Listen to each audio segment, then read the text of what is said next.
మహబూబాబాద్ జిల్లా పెద్దవంగర మండలం ఏర్పడి సంవత్సరాలు గడుస్తున్నా ఇప్పటి వరకు ప్రభుత్వ కార్యాలయాలు ప్రైవేట్ భవనంలోనే కొనసాగించడం జరుగుతుందని దాతలు ముందుకు వచ్చి స్థలం ఇచ్చారు.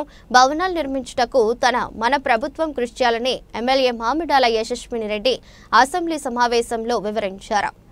గవర్నమెంట్ ఆఫీసెస్ అన్నీ కూడా రెంటెడ్ బిల్డింగ్స్ లోనే ఉన్నాయి.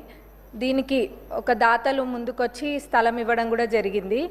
దాంట్లో ఎంఆర్ఓ ఆఫీస్ ఆల్రెడీ ప్రారంభించి 50% పనులు కూడా పూర్తయినాయి. మిగతా 50% పనులు ఏవైతే ఉన్నాయో దానికి ₹1 కోటి అయితే ఆ బిల్డింగ్ సంపూర్ణంగా పూర్తవుతుంది. దానికి నిధులు ఇవ్వాలని సంబంధిత మంత్రివర్యులని అడుగుతున్నాం.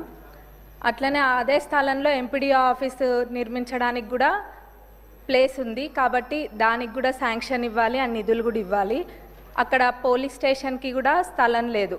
పోలీస్ స్టేషన్ కూడా రెంటెడ్ బిల్డింగ్లోనే ఉంటుంది కాబట్టి పోలీస్ స్టేషన్కి కూడా స్థలము మరియు నిధులు ఇవ్వాలని కోరుకుంటున్నా ఇన్ఛార్జ్ మినిస్టర్ గారిని, అట్లనే సంబంధిత మంత్రివర్యులని కూడా. ఇంకా మా పాలకుర్తి నియోజకవర్గంలోని పాలకుర్తి మండల్లో బస్ స్టేషన్, ఆ బస్ స్టేషన్ అయితే ఎవరు పట్టించుకున్న నాదుడే లేడు ఇన్ని రోజులు. మొన్న ఒక పెద్ద యాక్సిడెంట్ జరిగింది. బస్సు లారీ 2 కూడా ఢీకొన్నాయి. అయితే అక్కడ ఒక పాలకుర్తి సెంటర్ అని ఉంటుంది. ఆ సెంటర్లోనే బస్ స్టాండ్ అనేది యూజ్ చేయకుండా ప్రయాణికులు అందరూ కూడా అక్కడనే బస్ ఎక్కుతారు. ఎప్పుడు కూడా ఆ బస్ స్టేషన్ అనేది యూజ్ చేయలేదు.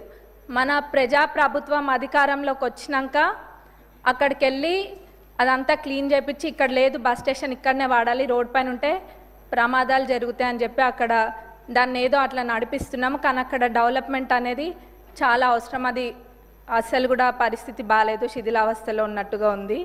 కానీ ఇప్పుడు ఏదో టెంపరీగా అయితే క్లీన్ చేసి పెయింటింగ్ అవన్నీ కూడా వేసిండ్రు. ఆ బస్ స్టేషన్ డెవలప్మెంట్కి నిధులు ఇవ్వాలని ట్రాన్స్పోర్ట్ మినిస్టర్ గారిని, ఇన్ఛార్జ్ మినిస్టర్ గారిని కూడా అడుగుతున్నా.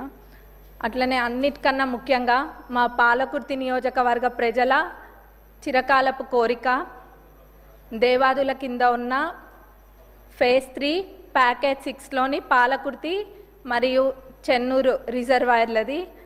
దాని ద్వారా మొత్తము 77,890 ఎకరాలకి సాగునీరు అందియొచ్చు. ఇది ఎంత నిర్లక్ష్యానికి గురైందంటే గతంలో అసలు మొత్తము 20-30% పనులు కూడా 10 ఏళ్లలో ఎప్పుడు కూడా పూర్తి కాలేదు.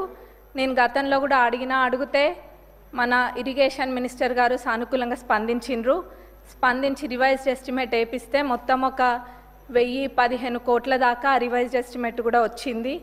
వారు దేవాదులలో ప్రత్యేక శ్రద్ధ చూపిస్తున్నారు మన ఇరిగేషన్ మినిస్టర్ గారు కూడా.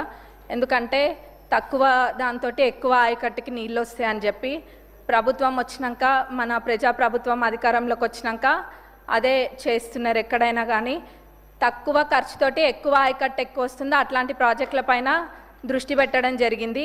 అందులో మా పాలకుర్తి చెన్నూరు ఇది దేవాదులది కూడా ఉంది.